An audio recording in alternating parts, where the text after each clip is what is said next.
Hello, campers. Grab your marshmallows and gather around the true crime campfire. We're your camp counselors. I'm Katie. And I'm Whitney. And we're here to tell you a true story that is way stranger than fiction. We're roasting murderers and marshmallows around the true crime campfire.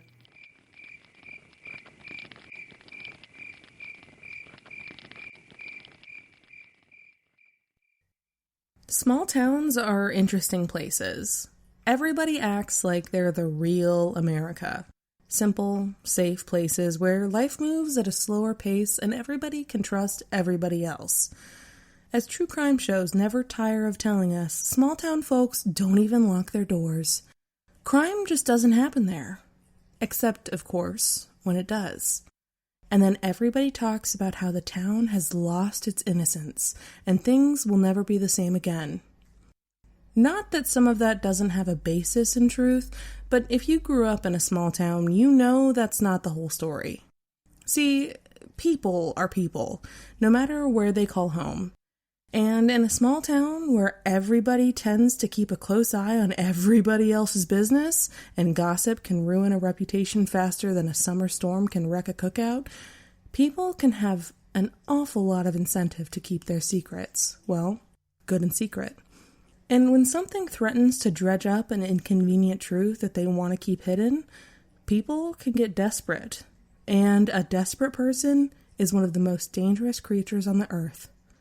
This is Neighborhood Watch, the abduction of Doe Roberts.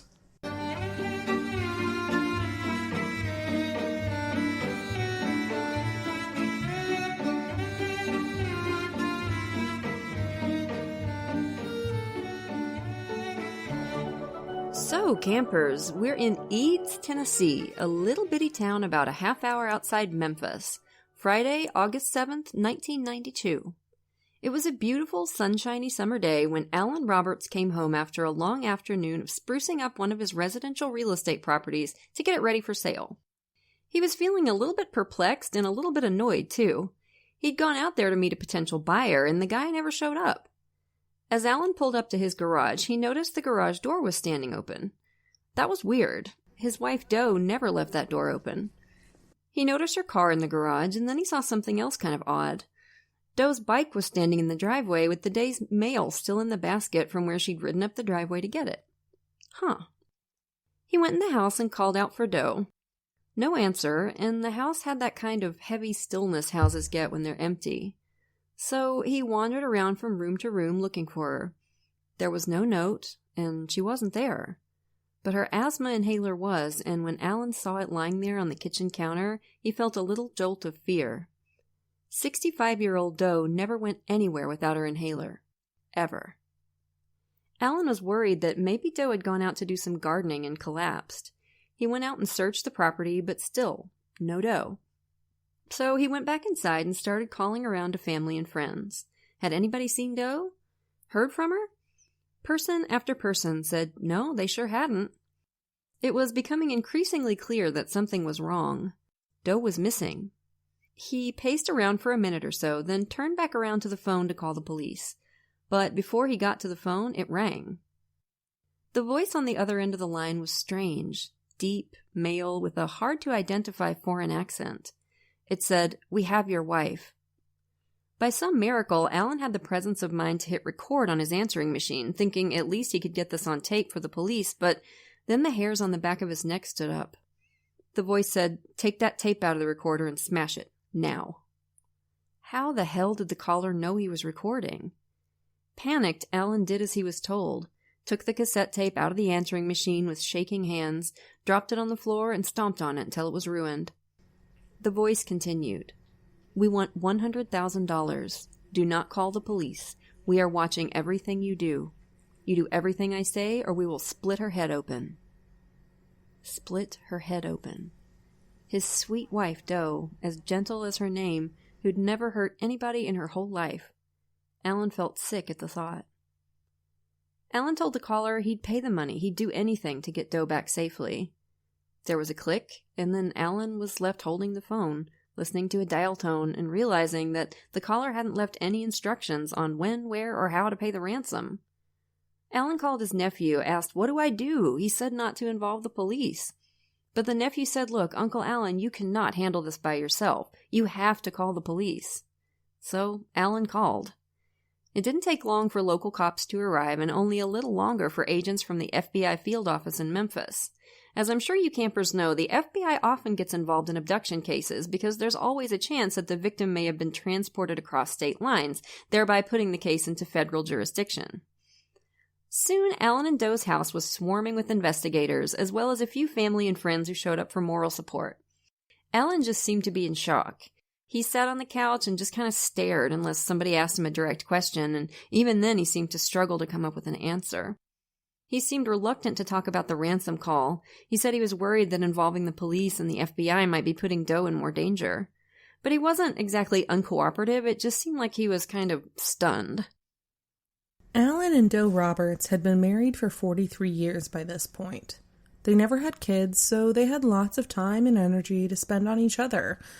They liked to travel and garden and go square dancing, and they were close to their families, especially their nieces and nephews who thought of Aunt Doe as pretty much an angel on Earth. Oh. She was one of those people it's easy to love, and you can really see it in pictures of her. She had a cute, kind of pixie-ish face with a page boy haircut, and she was always smiling. In one picture, her arms are covered in parrots, and she looked exactly like I would if I had parrots lined up on my arms, by which I mean her face was pure joy. Oh, absolutely. That I would be grinning ear to ear. Oh my God. In another snapshot, you can tell she's laughing out loud. Doe liked people. Not just her people, but all people. And according to her family, she was always looking for ways to help and support and befriend them. In other words, she was a good egg. And people felt the same way about Alan. Over the years, they'd made millions of dollars with several different business ventures. And since retiring, Alan had invested in residential real estate, so they had wealth, but they weren't the type to flaunt it. Their focus in life was each other, their family and friends, their square dancing club, and the Eads United Methodist Church. You ever been square dancing, Katie? No, I have not. Did you need to think about it? Yeah, well, I've done like the two-step. Is that square? That's not square dancing. Like 1, 2. Well, think about it. That's 2. You need 4. You gotta have 4 to be a square. I don't actually know. It might be square dancing. I don't remember anything called a two-step. But it's been a while. We learned it in school when I was a youngin'. See, That's how Southern I am. It's actually so much fun, and it takes a lot of skill, too. The outfits are a little bit unfortunate, I'm not gonna lie, but we gotta take a little rough with the smooth, right? And I mean, at the end of the day, what's not to like about a bolo tie? I mean, come on, easy on, easy off, no knots to worry about tying. I'm into it. Yeah, and there's the added benefit of bolo ties that you automatically look like you know how to rustle some cattle. I don't know what cattle wrestling is, but like you look like you could do it. Yeah, and it seems like the kind of thing that like a badass person would do. Mm-hmm. Yeah. Alan told the FBI that he'd last seen Doe that morning at breakfast. Then he'd gone out to one of his residential properties to meet a prospective buyer, but the guy never showed up, so he'd done some landscaping work for a while, thinking maybe the buyer would show up late, but he hadn't. So he came home to find Doe missing. As I'm sure you can imagine, the FBI agent's ears perked up at this. You had an appointment who didn't show up? Tell us about that. Alan said that the day before, Doe had taken a phone call from a guy who said his name was Sam Wagner. She said she'd had a little trouble understanding him, but she did understand that he was interested in buying one of the homes Alan had listed for sale. He wanted to come and look at it the next morning, so Doe made an appointment for Alan for 10:30 and told him about it when he came home. Why did she have trouble understanding the guy? Because he spoke with an odd accent, she said. Uh-huh. An accent like the one the kidnapper had? Mm-hmm. Everybody's eyebrows hit the ceiling at this. It looked like the agents had just uncovered their first lead, the mysterious Sam Wagner. They made a note to look into the guy. This is like the beginning of an episode of Law & Order, isn't it? Oh my God, it totally is. It's just like that little nugget about the guy with the accent. Yeah. You know, it's just perfect. It's just like a TV show or a movie. Exactly. Of course, they were also side-eyeing Alan in a major way. I mean, kidnappings for ransom were not exactly common in Eads, Tennessee. So, the house showed no signs of forced entry, though, or struggle. And what struck Alan's family as shock looked more like unusual calm for some of the investigators. And it didn't take them long to realize that Alan's alibi, doing yard work on the house he was trying to sell, didn't cover enough of the day to put him in the clear. So Alan was by no means out of the woods. Even if they did find this Sam Wagner dude and prove he was involved, that didn't mean Alan couldn't be in on it with him. Yeah, and all this was running through the agents' minds on that first night of Doe's disappearance. But for now, they installed a trap and trace on Alan's phone line. And later that same night, the kidnapper called back. Same strange accent as before. He said Doe was safe, for now. He said he knew the cops were listening, and he demanded Alan smash the tape again. So Alan went out in the driveway and stomped it, with everybody wondering if the kidnapper had someone hiding in the woods nearby watching. It was creepy. However, he did manage to keep the kidnapper on the line long enough for the FBI to trace it to a payphone not too far away. But of course, by the time they got there, the caller was gone. Ain't that always the way? By the next day, the whole town knew about the kidnapping, and as you can imagine, they were freaked the feck out. And they rallied around Alan, of course. The Eads United Methodist Church held a prayer vigil. The news was there, and church members told reporters how great the Robertses were, and how they couldn't imagine who would do something like this to them. Alan spoke to a reporter, but he wasn't up to saying much, just, "I will meet any demand for her safe return." He still seemed to be overcome with shock. So his friend Charles Lord, one of the church leaders, stepped up and talked to the media for him. After that, Charles became a sort of spokesperson for Alan whenever reporters came around sticking cameras in his face. The FBI were working on the Sam Wagner lead already, but they also wanted to see if Alan could pass a polygraph. Now, Alan seemed kind of startled to be asked, but he agreed right away, and passed the test pretty easily. That didn't put him in the clear, of course, but it made the investigators feel a little bit better about the guy. They weren't ruling him out, though, especially since some of the oh-so-supportive church members they'd questioned had told them that there'd been obvious tension between Alan and Doe at church the Sunday before she went missing. Tension about what? They didn't know, but they'd noticed it. And a few wondered out loud if Alan had been having an affair. He was quite the gent at that square dancing club. Now, this seems unfair to me, by the way. You have to dance with multiple people at a square dance. That's how it works. I mean, it's not just two people. People are always slinging each other around and passing their partners off to other dancers. It's a free-for-all. So a man shouldn't be punished for being a damn fine dancer, now should he? But anyway, that's what they said. Gossipy little shits. But, I mean, I guess in fairness, we have to acknowledge the roiling maelstrom of raw sexuality that a square dancing club must inevitably be. I mean, who knows what kind of dark temptations might overcome a man once those petticoats get to swinging, right? My grandma tells me the clogging club is just as bad, by the way, if not worse. Total meat market, and that's despite the fact that their youngest member is 73. Everyone knows that the square is the sexiest geometric shape, so the ladies could hardly be blamed if Alan was irresistible to them. All those even edges, right angles. Sorry, you were saying? Just like peeling an onion. Anywho, Alan passed his poly, plus he consented to a thorough search of the house and property, which turned up nothing of interest. And an investigation of the Roberts bank records, etc., turned up nothing other than the ordinary life they seemed to have lived for the past 43 years. Neither Doe nor Alan seemed to be involved in anything shady. Meanwhile, an extensive search had completely failed to produce any house-hunting, accented specimen named Sam Wagner.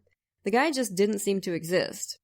Now, this would throw suspicion back on Alan, but the investigators knew somebody had called the house that first night. I mean, they were there for that second call. So it was starting to look as though Sam Wagner had been a ploy by the kidnapper to get Alan out of the house and make it easier to snatch Doe, which is so flippin' creepy. Just so creepy. It's so devious and mean, like arranging for that poor lady to be home all alone. Mm-hmm. Of course, this still didn't totally eliminate Alan as a possible suspect. And as the weeks went by, some people in town called the detectives to make sure they knew that, in their opinion, Alan was acting awful suspiciously. After kind of going to ground for the first couple weeks Doe was missing, Alan started going to the square dances again. And he didn't go alone. He took a lady friend with him. Now, this struck the Eadsians, Eadzites, this struck the people of Eads as sketchy as hell. They didn't like it. They didn't think it was how a grieving or worried husband should be acting. But Alan's nephews said, look, lay off him. He's going through hell, and all he's trying to do is distract himself a little. So stop being such judgy fucks. Yeah, stop being such judgy fucks. So the investigation wasn't going very well for a while there. No Sam Wagner, no hard evidence against Alan, still no specifics on how to deliver the ransom payment. It was frustrating. Alan was so frustrated that, against FBI's advice, he held a press conference and offered a $10,000 reward for information leading to Doe's safe return. Yeah, and the reason why they tend to tell people not to do that is because they're afraid it's going to bring every fraud out of the woodwork to try and get that money with just, gobs and gobs of false tips. And then they're the ones that have to certify them. To chase those down, and it's just a huge waste of their time. Exactly. Everything got quiet for a while. The FBI set up a headquarters in Eads, and everybody just kind of held their breath. And then, in October, 2 months after Doe disappeared, the kidnapper called Alan again. He ordered him to drive to a payphone so the call couldn't be traced or recorded, and of course Alan did as he was told. The phone was already ringing when he pulled up to the booth. This time, the kidnapper's ransom had gone up. Instead of $100,000, he was now demanding $185,000. Such a weirdly specific number. Alan said, "Fine, you'll have it, whatever you say. Now can you please give me some proof that my wife is still alive? And then tell us where to drop the money?" But the kidnapper just hung up the phone. What the hell? And that was it for a while. The FBI were still looking askance at Alan, and Alan was still squiring his lady friends around to dinner and square dancing. People were confused, and they were suspicious. And then, oh campers, and then, a woman named Melinda Lancaster called a press conference to announce that she had gotten a call from the kidnapper. She said she didn't think the kidnapper wanted to deal with Alan Roberts anymore, so she pleaded with the kidnapper directly. She said if he was willing, she'd be happy to be the go-between. All the town wanted was to get Doe back. Bizarre. But Melinda was only the first. After that press conference, all kinds of Eadsians started getting calls from the kidnapper. That's crazy. He was burning up the phone lines all over town.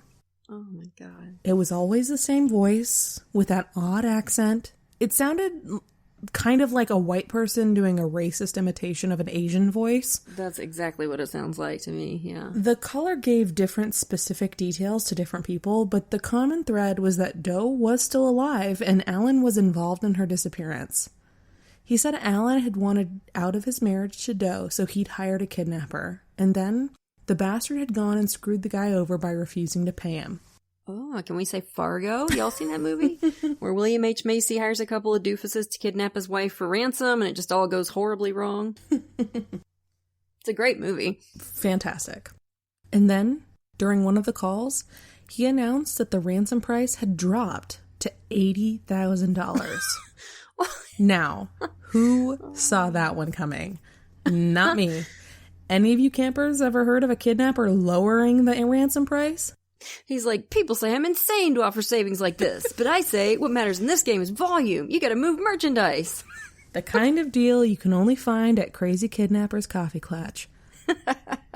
For weeks, various Eads residents would pop up on the evening news, reading stilted, prepared statements describing whatever the kidnapper had said to them the night before, and then pleading with him to give specific instructions for the delivery of the money so they could finally get Doe back safe and sound. It was bizarre. So bizarre. This case is like something David Lynch would come up with. Yes. I keep expecting the log lady to pop up, or like a little guy to pop out and start dancing around and speaking backwards. It's exactly like Twin Peaks. Exactly. Except Southern.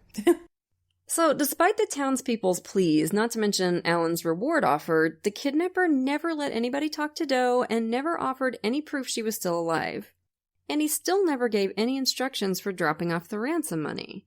Now, this was very weird, and to the FBI, very suspicious. See, kidnappers for ransom don't tend to do that. They tend to, want to get their ransom money. That's kind of the whole point. Yeah, every second spent without their money is time wasted and more opportunity to get caught. Exactly.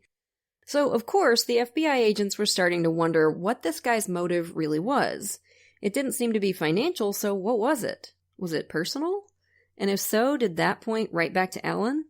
Most of the townspeople seemed to think so. Even Alan's good friend Charles Lord, the one who'd stepped in to talk to the media for him in the early days, was having some creeping doubts. And it was eating him up. He told the press he was having trouble eating or sleeping. And finally, he asked to speak to the agents. He didn't want to betray his old friend, but his conscience had been nagging at him. Alan and Doe had been having some problems, he said. There was another woman. He just felt like they needed to know. That was all Charles was willing to say right then, but it was enough for the agents to lug Alan in for another hours-long interrogation. And it was enough to show up with a backhoe and start digging around in his backyard. They found nothing. Alan just kept saying the same things he always had. He wasn't involved, he didn't know where Doe was, he just wanted her back. And then, campers, shit got even weirder. On March 4th, 1993, WMC Action News anchor Joe Birch answered the phone at his desk to hear the kidnapper's creepy, clipped voice. Intrepid reporter that he was, he immediately started recording, and he kept the man on the phone for several minutes. And this time, the kidnapper had a bombshell to drop. He said, "Robert's woman died. She died this morning, 9 o'clock. Birch asked, "Well, where is she? Can we go and get her body? Why are you doing this?" The kidnapper's response to this was to get pissy and tell Birch he was asking way too many questions. He said, "We now leave this tragic situation. You pass information to FBI." And then he hung up. So, of course, Birch shared the tape with the feds, and they confirmed that the voice was the kidnapper's, or as near as they could tell. And they told Birch that if he called again, he should record that call too, try to get as much information out of him as he could. And lo and behold, a couple days later, he did call again. And this time, he said Doe was alive. Like, for Pete's sake, bro, this kidnapper, whoever he is a hot mess. I'm sorry, he's all over the place with this thing. Make up your mind what you want to do, you feckin' weirdo. You're just confusing everybody. Like, what is this? This is terrible. This is just amateur hour. It's Bush League. Anywho, so Birch asked him, as, everybody on God's green earth had by now, where the flippin' fuck he wanted the ransom money dropped off, so they could get Doe back and put a lid on this thing once and for all. And for the first time, finally, he gave an answer. The kidnapper wanted Alan to drop off the money at a local mall, and he wanted him to come alone. Okay, so thank God we finally got something specific out of this guy.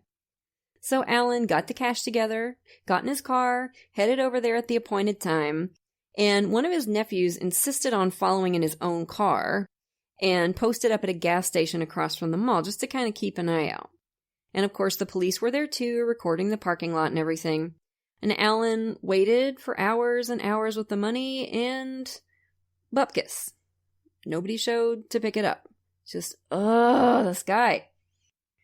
Okay, so y'all remember Charles Lord, right? Mm-hmm. Alan's buddy/spokesperson who liked the guy but was also starting to have some uncomfortable suspicions about Alan. Well, he stepped back into the limelight at this point to hold a press conference of his own. He said to the kidnapper, "Look, we want to give you this money. For the love of God, please, let us give you this money." It's like that Futurama meme. Shut up and take my money. It's just please. But Charles said if they were going to pay this ransom, they were going to need some proof of life. Basically, he was like, "Look, you've been dicking us around long enough, my guy. We need to hear from Doe or no deal."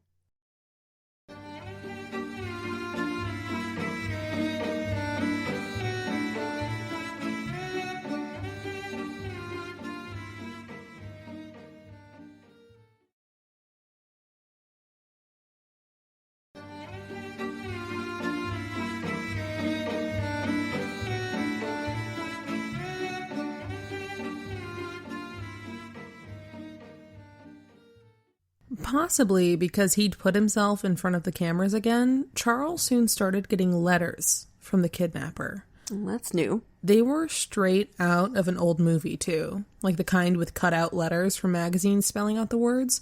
Yeah. And there was no postage, so it was clear that these had been left in the mailbox by the kidnapper himself, or somebody working with him.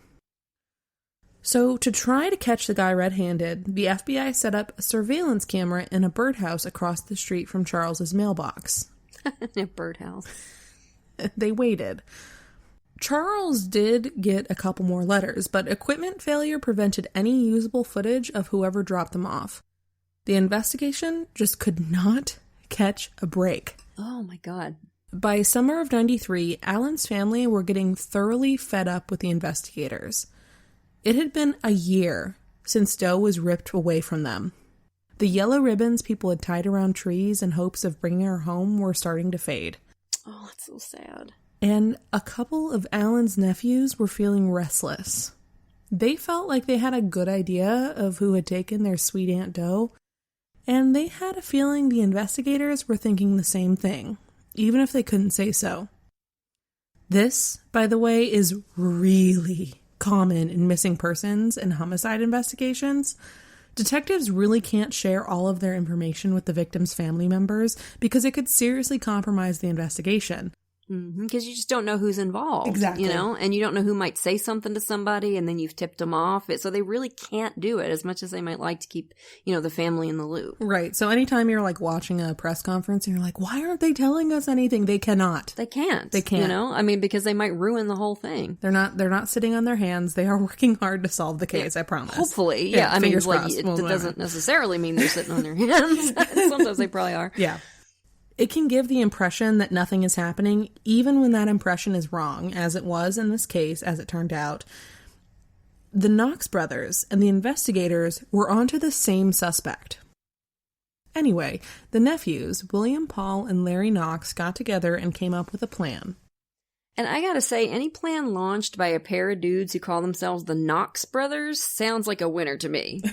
And I also feel like it's probably going to involve like a car chase at some point, like Smokey and the Bandit kind of action, and maybe like a CB radio. Like at some point somebody's going to say something like, all right, Billy, I'm right on his tail. We're eastbound and down, good buddy, come back. It's true. It's true. The Knox brothers absolutely make moonshine in their bathtub, and they would share it with everyone free of charge, which is my idea of a good old boy.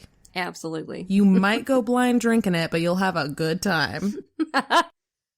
Basically, the Knox brothers decided to set a trap for their suspect. One of the brothers had a phone number that was unlisted, and the suspect didn't know that. Back then, pre-cell phone era, having an unlisted number was kind of uncommon, so if you gave your phone number to somebody, they'd assume it was in the phone book, publicly available to anybody who wanted it. So one afternoon, Larry casually gave out this unlisted number to the man they suspected of kidnapping Doe. And campers, lo and behold, the next day, the kidnapper called that number. He was back to insisting that Doe was alive, and the Knox brothers got him to agree to meet the next night at a motel to hand off the ransom money. The brothers got to the motel early and laid out the cash on the bed. They covered it with a sheet, sat down with their guns on their laps, and waited. About an hour in, there was a knock on the door. And standing there, just as the brothers had expected, was family friend, church leader, media spokesperson, and pillar of the community, Charles Lord. William Knox said his first reaction was, quote, I just wanted to twist his head off. I bet. This, of course, was the man who, weeks earlier, had gone on TV to demand that the kidnapper provide proof that Doe was still alive. The man who had told the press that ever since Doe went missing, he hadn't been able to eat or sleep. The man who had been there for Alan in private while making sure to tell the FBI that he was, allegedly, having an affair on Doe. Charles must have seen the looks on the Knox brothers' faces when he walked into the room because he immediately took a step back and said, No, you don't understand. I'm just here to help. In fact, he offered to take it from there. He said, look, now there's no sense in all of us risking our lives here. I'll make the drop off to the kidnapper. You all go on home, and once I've made the exchange, I'll let you know. Unsurprisingly, the brothers weren't having any of this. William said, no way, you're going to get Doe killed. And then, our buddy Charles, well, he stepped in it. He did what we might call a little oopsie. He was getting a little bit riled up with William, and he said, what are you even doing here? You weren't supposed to come. Your mother was supposed to be here. How do you know that, Charles? Nobody but the kidnapper could have known that he demanded Larry bring his mother to the ransom pickup, which, by the way, they hadn't brought their poor mom, of course, and it's creepy to me that the kidnapper even asked them to. Was he thinking she'd make an easy hostage if things got hairy or something? I don't know, but yeah, why would they bring their mother, their elderly mother? So William said, how do you know my mother was supposed to be here, Charles? And Charles just kirked out. He lunged for William, and they had a brief little tussle, and then Charles Lord just turned on his heel and bolted out the door. And when the brothers called the FBI to report what had just happened, they were not surprised. At least, they weren't surprised by the identity of the suspect. They were already looking hard at Charles Lord. I imagine they were pretty rattled by the Knox brothers' little Scooby-Doo adventures trap, but hey, nobody got killed, so no harm, no foul, I guess, right? Strictly speaking, usually not a great idea, but in this case, very effective and helpful. So, what the family didn't know was that the feds had been uncovering some very interesting stuff about Mr. Lord. They got suspicious, you see, when their surveillance camera just happened to fail every time one of those kidnapper letters showed up in Charles's mailbox. They got even more suspicious when the same thing happened with the trap and trace they put on his phone in case of ransom calls. Every time a call supposedly came in, somehow there'd be an equipment failure. Yeah. And then, one afternoon, Alan called one of the FBI agents with an intriguing story. He'd had an odd interaction with his buddy Charles Lord, he said. They'd gone for a drive the evening before, and suddenly Charles pulled the car over and said that he wasn't sure if Alan was aware of this, but he had some, quote, underworld connections. And if Alan could give him some money to help grease the wheels a little, he could use those connections to find Doe. He said that as Charles spoke, he noticed that he had a gun under his jacket. Pro tip from True Crime Campfire. Dudes with actual underworld connections don't need to brag about their underworld connections. Well, Katie, how else are you supposed to know? That's the if they don't point. tell you. You don't know. It's just like the spies who go around saying, I'm the world's greatest secret agent. You gotta let everybody know that you got secret underworld is in the contacts. Name, Whitney. So the whole thing was bizarre, and it had left Alan with an unsettled feeling, I bet, right? Not only that, but the investigators hadn't managed to come up with one iota of evidence to support Charles Lord's allegation that Alan was having an affair before Doe went missing. So they got to thinking, why would Alan's good friend want to make something like that up? And when the agents dug into Charles Lord's background and financial records, they were shocked at what they found. Lord had embezzled $150,000 from the Memphis Defend Federal Credit Union where he'd worked years earlier. So they started digging deeper, and they came up with a bombshell. Until recently, Lord's position with the Eads United Methodist Church had given him access to church funds.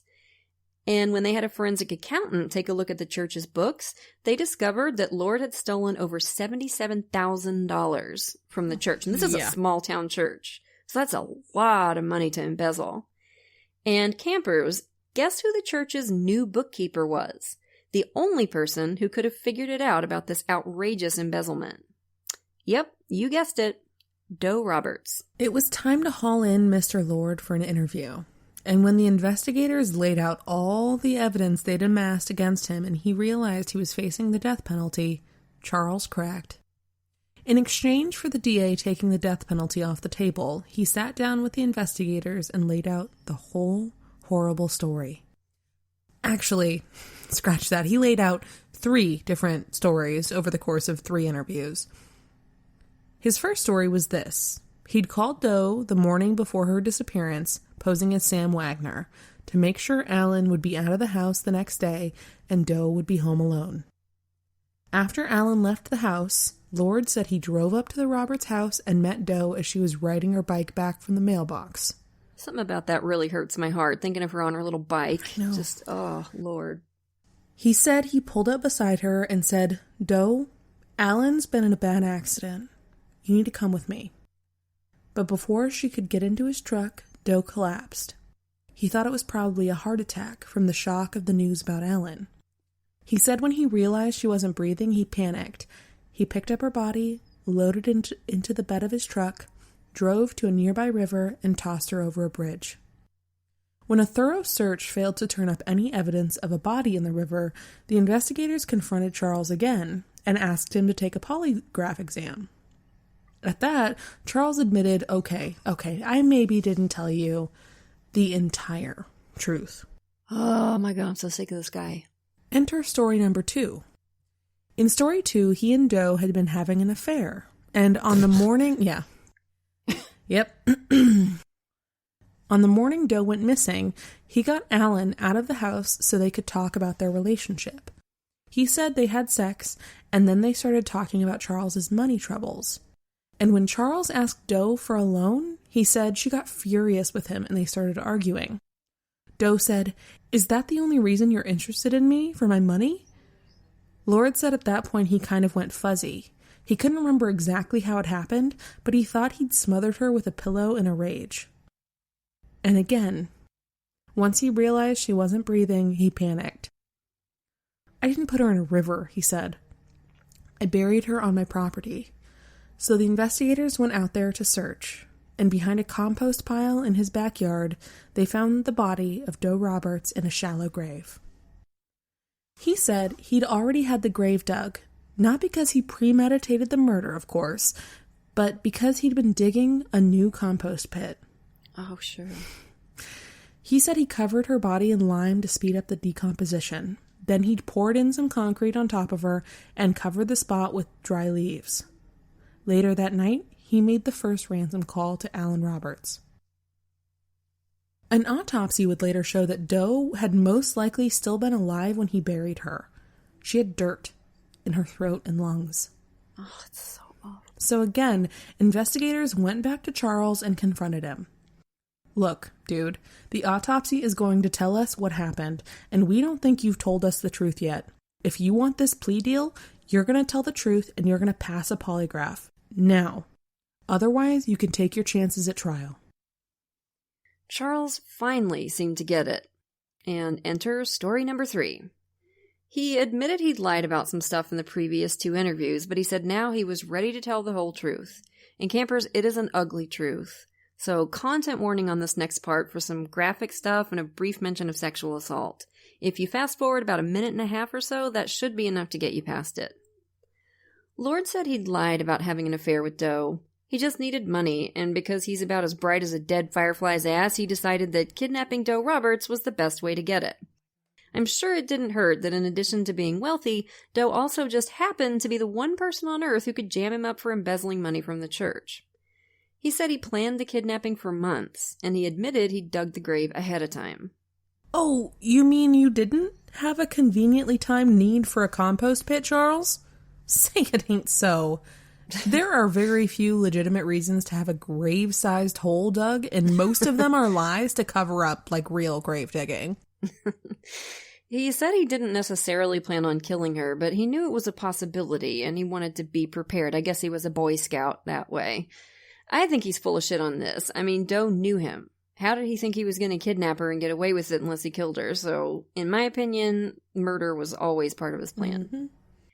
He said once Alan was out of the house on the morning of August 7th, he pulled up to the Roberts house and gave Doe the whole song and dance about Alan having just been in a serious accident.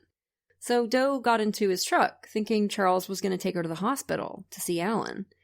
Instead, he drove her to his house and took her up to a little apartment he had above his garage. And with his wife in the house next door, he bound Doe to a chair. He put duct tape over her eyes, and then he forced her to swallow a monster dose of pain medication and sedatives. And once she passed out from the drugs, he undressed her and burned her clothes. Now, why the hell would he do that if he wasn't planning on killing her? He's going to give her back naked? Come on. Yeah. And he was very methodical about it. He even cut off the buttons and snaps so that he could dispose of them separately, since he knew that they wouldn't burn. And he didn't want anybody finding, like, little rivets and snaps from her jeans in his fire pit. So obviously he was being careful not to leave any evidence. Mm-hmm. He made the first ransom call then from a payphone, and then he went back home and saw his wife. And his poor wife, who was totally clueless about what was going on in their garage, like she was not involved in this, she told him, Alan Roberts called earlier to ask if we'd seen Doe. And Charles just said, nope, haven't seen her, and then like spent a couple of hours with his wife before going back to the apartment, where Doe was still tied up and completely blitzed out from sedatives. And at this point, he said he sexually assaulted her and then smothered her with a pillow. And he thought he'd killed her. And he buried her in the pit that he'd prepared as her grave. Now later on, Lord said the only reason he'd finally told the truth, like admitted to the sexual assault and the pills, was that he knew the autopsy was going to reveal it all anyway. Finally, investigators felt like they'd heard the truth about Doe's murder, or at least as close as they were going to get, and they arranged for Lord to plead guilty to aggravated rape and first-degree murder. At his sentencing, a clinical psychologist named Dr. John Hudson testified that he'd evaluated Charles Lord and found that he had many of the traits of antisocial and histrionic personality disorders. Lack of empathy, narcissism, superficiality, lack of respect for authority and societal norms, and extreme self-centeredness. But he was by no means, quote-unquote, insane. He knew exactly what he was doing when he kidnapped, assaulted, and murdered Doe Roberts, and his motive was money. He was a cold, calculating monster, and that was that. Yeah, and a manipulator to the core. I think he was getting off on involving the whole town in his little play, his little nightmare, calling people and putting on that ridiculous accent and getting the TV stations involved and everything. Yeah. Mm-hmm. He was probably enjoying the idea of himself as a master criminal. Yeah, he completely thought he was like Professor Moriarty. I have no doubt of that. Absolutely.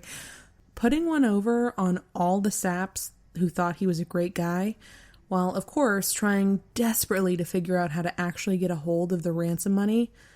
Dumbass never seemed to manage that, did he? Yeah, he didn't think that part through.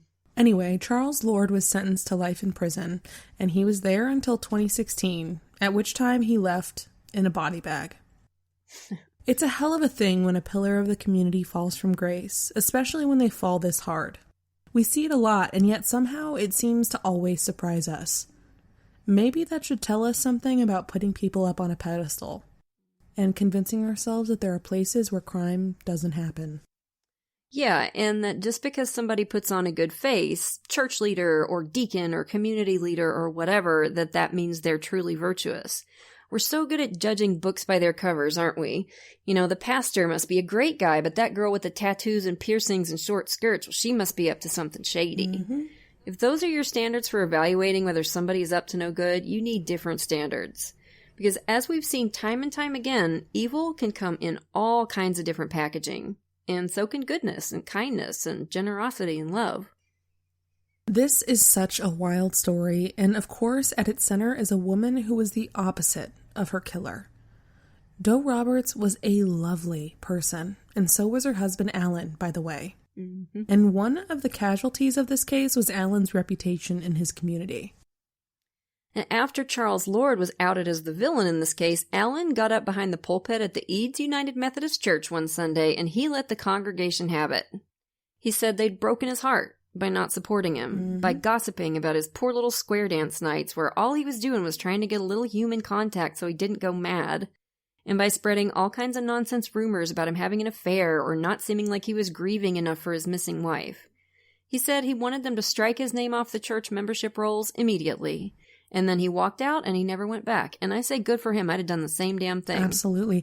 And this case is actually a perfect example of somebody not reacting how they quote unquote should to grief. Yeah, no, absolutely. I mean, I've been guilty of that, of saying, oh, that's suspicious. He's taking girls out to dinner and everything. I mean, we think we've all been guilty of that. Oh, and we talk about it on the show all the time suspects not acting quote unquote correctly. And I think there's a fine line of I can't blame Alan for square dancing, and I can't say now that I wouldn't have, but it's not super weird.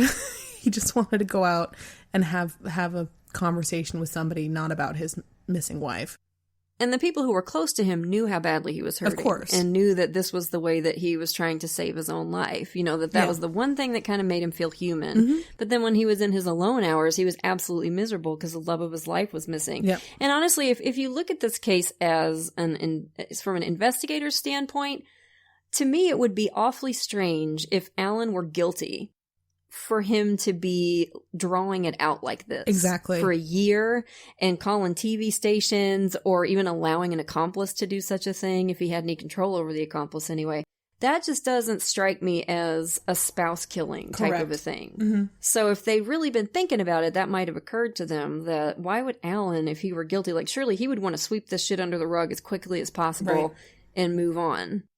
And that's not what happened. Exactly. Apparently, Alan did go on to remarry and have some happiness in his life after the dust settled on the case, although he never stopped grieving for Doe. She was the love of his life, and he missed her awfully. That's so sad.